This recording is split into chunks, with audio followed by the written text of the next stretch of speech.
مولاي صل وسلم دائما أبدا على حبيبك خير. Ibu yang dimuliakan Allah Subhanahu wa ta'ala, ala fil jasadi mudghah, ketahuilah di dalam jasadmu itu ada segumpal. Idza saluhat, kalau dia baik, saluhal jasadu kulluh, yang lain ikut menjadi baik. Wa idza fasadat, kalau dia rusak, fasadal jasadu kulluh, yang lain ikut menjadi rusak. Di mana dia? Ala wahyal qalb, dia adalah hati. Maka yang pertama kali menghitam itu apa kata Allah? Kalla bal rana, ada satu titik hitam, ala qulubihim, ada satu titik hitam di dalam hati mereka. Ketika satu titik dibiarkan berubah menjadi dua titik dibiarkan berubah menjadi 3 titik, 5 titik, 10, 100, 1000, maka dia pun menjadi hitam semuanya. Ketika hati sudah hitam, maka itulah azab di atas azab. Khatamallahu ala qulubihim. Setelah hati menghitam, terkunci, menular ke telinga. Wa ala sam'ihim. Setelah telinga, wa ala absarihim ghishawah. Padahal 3 itulah nanti yang akan ditanya di hadapan Allah. Inna sam'a wal basar wal fuad. Coba lihat, ketika akan ditanya, yang ditanya 3, tapi diawali dari telinga. Inna sam'a wal basar wal fuad, telinga, mata, hati.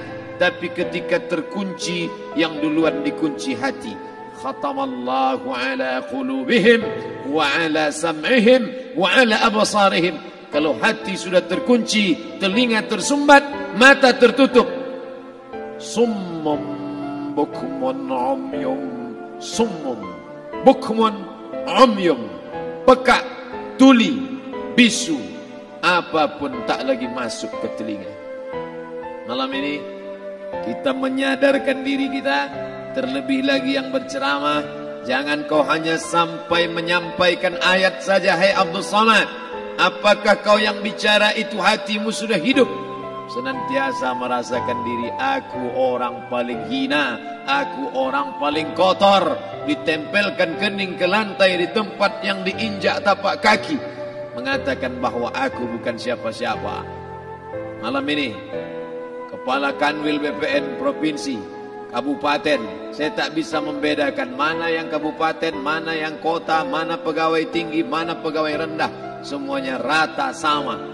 Andai dibuat acaranya di kantor, mungkin saya segan, sungkan melihat dari seragamnya, bajunya, tapi malam ini semuanya sama.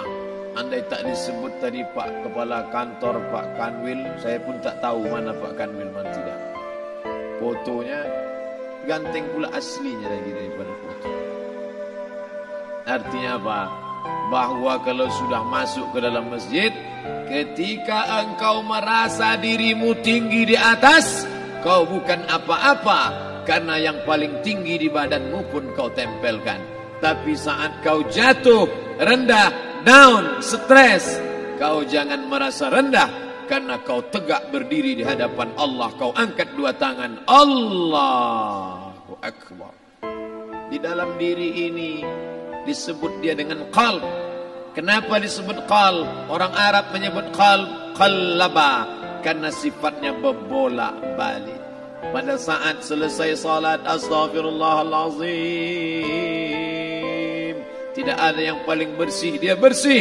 Tapi pada saat petang sore hari, yusbihu mu'minan, paginya putih, bersih, tak bernoda. Wa yumsi kafiran, petangnya hitam.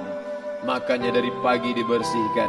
Salat subuh bersih, salat zuhur bersih, condong matahari salat asar bersih, tenggelam matahari salat maghrib bersih, sempurna gelap malam salat isya bersih, tengah malam bangun tahajud munajat, di tengah malam orang tertidur.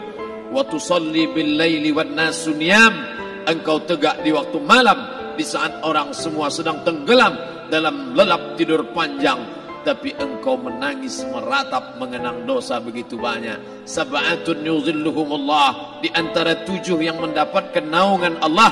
Yauma la zilla illa zilluh, hari itu tak ada naungan kecuali naungan Allah. Di antara yang mendapatkan naungan itu adalah rajulun zakarallah, orang yang berzikir, munajat, muhasabah diri di tengah malam, sunyi, sepi, fafadat ainahu, menetes air matanya.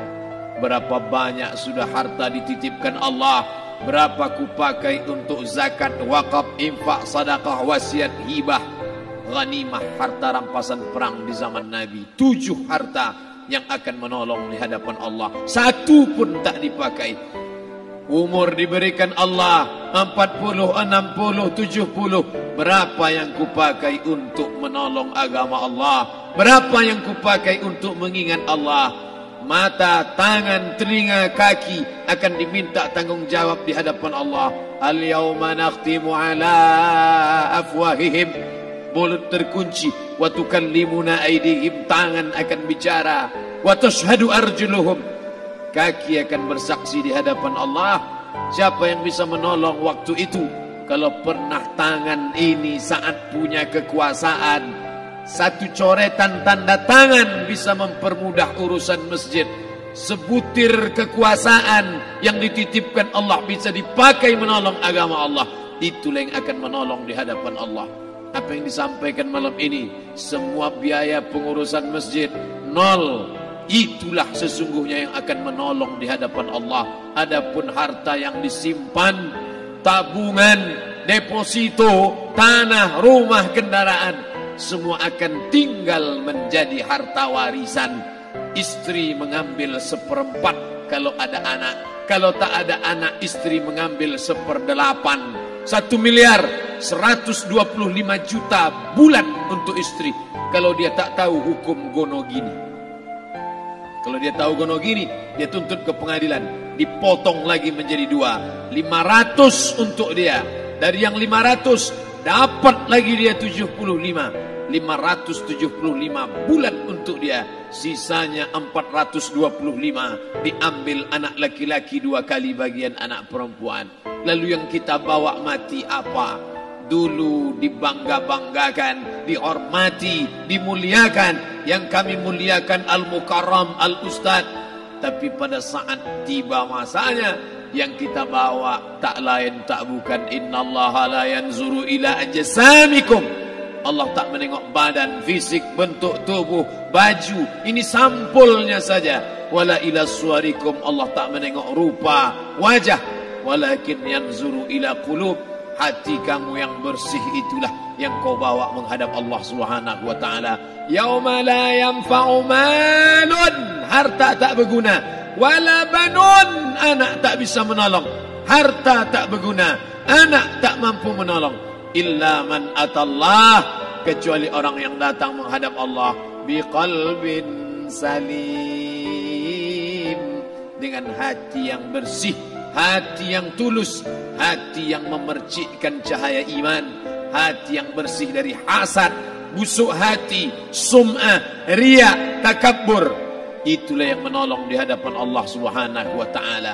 Tulang, kulu, kulit, darah, lemak, sumsum akan menjadi santapan cacing tanah. Begitu besok pagi pintu kamar tak bisa diketuk, istri bolak-balik membangunkan tak terjaga, dipegang pipi sudah sejuk macam es batu, tanda jantung tak lagi berdetak, maka darah mulai berubah menjadi nanah, busuk.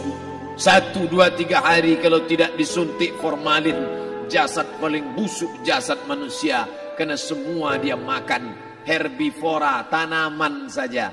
Tapi kita ini omnivora, semua masuk. Maka begitu mati, paling bagus orang Islam paling cepat dikuburkan.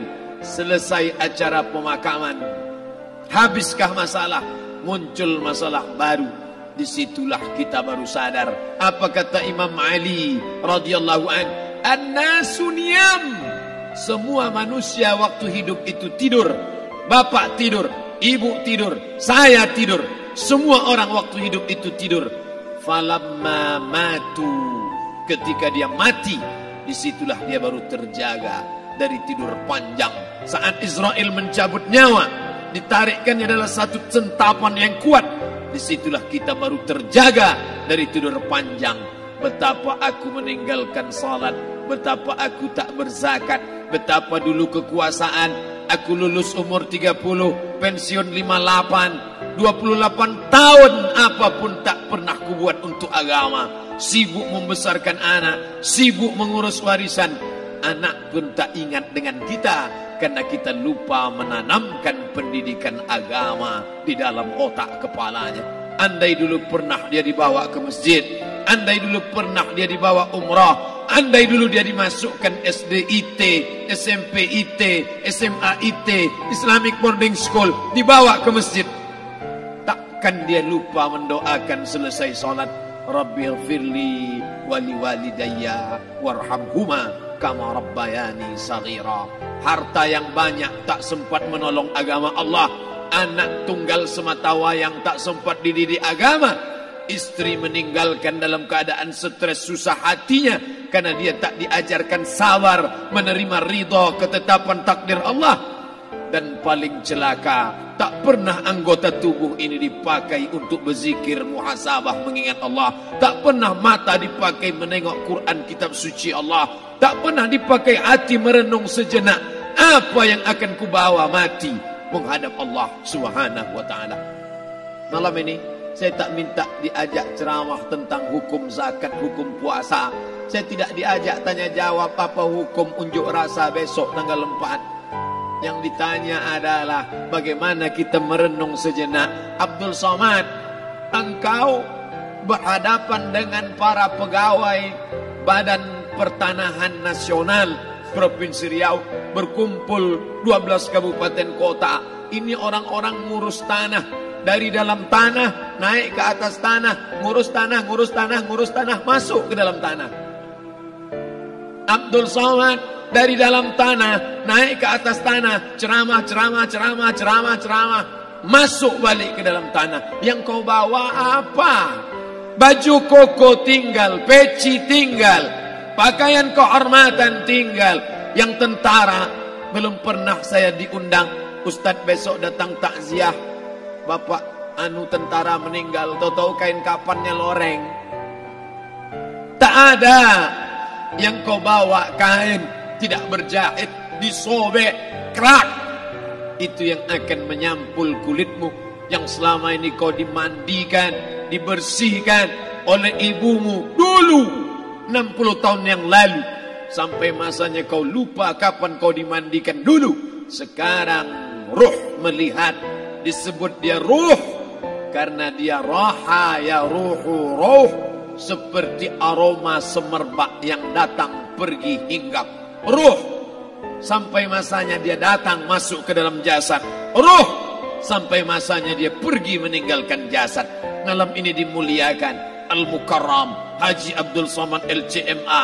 Kenapa Abdul Somad ini dimuliakan? Karena ruh hinggap sejenak sebentar, sampai masanya besok pagi dia ruh keluar dari dalam tubuh ini. Anak yang katanya ayahku sayang, istri katanya kaulah abang, sampai masanya mereka tak lagi mau mendekat. Rumah itu saya yang buat, saya yang mengukurnya. Tapi begitu ruh sudah keluar dari badan, tidak satu pun semeter, sesenti, sejengkal, sehasta ada tempat di rumah itu untuk jenazah bernama jenazah Abdul Somad. Dulu orang bertanya, rumah Ustadz Somad di mana? Hari ini orang tidak lagi bertanya, tak lagi menyebut nama. Orang sudah mengatakan kuburnya mana. Dulu kalau dia masuk masjid, didatangi orang, disalami orang, mahasiswa, anak-anak, remaja mencium tangannya sebagai tanda hormat. Tapi begitu diletakkan keranda, kita akan sholat jenazah nanti selepas sholat zuhur. Apa kata orang? Letakkan di tepi sana, letakkan di tepi sana. Tak satu pun mau mendekat, letakkan dia di sana. Bahkan sebagian mengatakan dalam masjid, letakkan dia di luar. Dia tidak disebut engkau yang mulia, tidak digunakan kata ganti orang langsung. Letakkan dia di sana. Bahkan sebagian tak lagi, padahal tempat paling mulia sebelah kanan, orang tak lagi mau di kanan, mulai dia menjauh ke kiri. Kenapa kau ke sana? Takut aku mimpi hantu nanti malam. Mana kawan, sahabat, andai tolan, anak menantu, teman sekantor, semuanya pergi meninggalkan. Yang tetap dibawa, kalau pernah kaki melangkah salat berjamaah di masjid, kalau pernah tangan mengusap kepala anak yatim, kalau pernah tangan mengucap subhanallah. Nanti di akhir tausiah kita akan berzikir, munajat, muhasabah diri, berdoa, mengenang apa yang akan kita bawa menghadap Allah Subhanahu wa taala. Datang malaikat membawa kain kafan dari cahaya, akan menyambut ruh yang mulia. Hadis riwayat Ahmad bin Ambal dalam kitab Al-Musnad. Turun malaikat berlomba-lomba membawa kain putih dari cahaya, menunggu ruh akan keluar. Ruh menetes seperti embun di ujung daun. Daun tidak bergoyang, ranting tidak patah. Ruh menetes pelan turun ke dalam kain kafan, dibawa malaikat ke pintu langit. Tak sabar mereka menyambut. Inikah dia yang selama ini berjamaah? Inikah yang dulu ketika dititipkan kekuasaan menolong agama Allah? Kam min masyhurin fil ardi walam yakun ma'rufan fis sama. Berapa banyak yang masyhur terkenal di bumi, malaikat tak mengenal dia. Ini roh siapa? Tapi ini bukan LCMA, dia bukan ustaz, dia bukan ulama, tapi imannya dalam. Kekuasaan dipakai menolong agama Allah. Ruhnya keluar di bawah. Semua malaikat mengucapkan salam. Inilah orang yang selama ini kami tunggu-tunggu. Catatannya sudah lama. Setiap pagi petang malaikat subuh membawa catatan namanya, malaikat malam membawa catatan namanya. Kami merindukannya. Begitu orang-orang yang masyhur di langit tapi tak dikenal makhluk bumi. Tapi ada sebaliknya, yang rohnya disentapkan, ditarik malaikat dengan begitu tarikan yang sangat kuat. Nabi bertanya saat Isra Mi'raj kepada mereka yang sudah mati ribuan tahun yang lalu, apa yang kalian rasakan? Yang satu mengatakan seperti tebasan pedang di tempat yang sama beratus kali. Yang satu mengatakan seperti kambing yang dikuliti hidup-hidup. Yang satu mengatakan seperti mata kail pancing ditarik dari kulit yang basah. Maka kita berdoa setiap selesai salat, Allahumma hawwin alaina, ringankan kami ya Allah, fi sakaratil maut, di saat sakaratul maut yang amat sangat menyakitkan itu. Dan mereka yang pergi tak pernah kembali, mereka yang mati tak pernah bercerita, kecuali hanya kepada Sayyidina wa Maulana Muhammad sallallahu alaihi wasallam. Di saat malam pertama di tempat yang gelap, di tempat yang tak pernah diimpikan oleh orang, tapi kita tetap melewati dan merasakannya. Perlahan-lahan cacing tanah, ular-ulat kalajengking akan menggerogoti kulit yang selama ini dimandikan, selama ini dipakaikan sampo yang mahal, selama ini dioleskan pelembab yang lembut. Tapi ternyata sebelum roh keluar jasad, setelah keluar, dia hanya akan menjadi santapan cacing tanah, hancur berkeping hari demi hari. Yang pertama kali membusuk adalah mata, karena dia berisi cairan. Cairan ini mengering, busuk dan berlubang. Lalu kemudian usus sebulan di dalam tanah, mulai dia menggelembung masuk angin dan dia meletus pecah. Cacing-cacing tanah mulai datang menggerogoti, memakan. Habis lemak, tulang, kulit, bulu, sumsum, darah, jantung, empedu, limpa, buah pinggang. Habis semuanya, tinggal tulang-tulang yang memutih, dimakan oleh tanah, ditelan oleh massa, sampai akhirnya Asi bin Wa'il membawa tulang yang kering itu kepada Nabi Muhammad, baginda Sayyidina wa Maulana Muhammad. Ya Muhammad, ayuhi rabbuka hadzal izam, sanggupkah Tuhanmu menghidupkan tulang yang kering ini? Nabi diam tak menjawab, sampai akhirnya datang Jibril alaihi salam membawakan wahyu. Qul, katakan kepada dia. Ayat ini dibaca malam Jumat. Bapak Ibu semua hafal, kita baca قل يحييها الذي أنشأها أول مرة وهو بكل خلق عليم.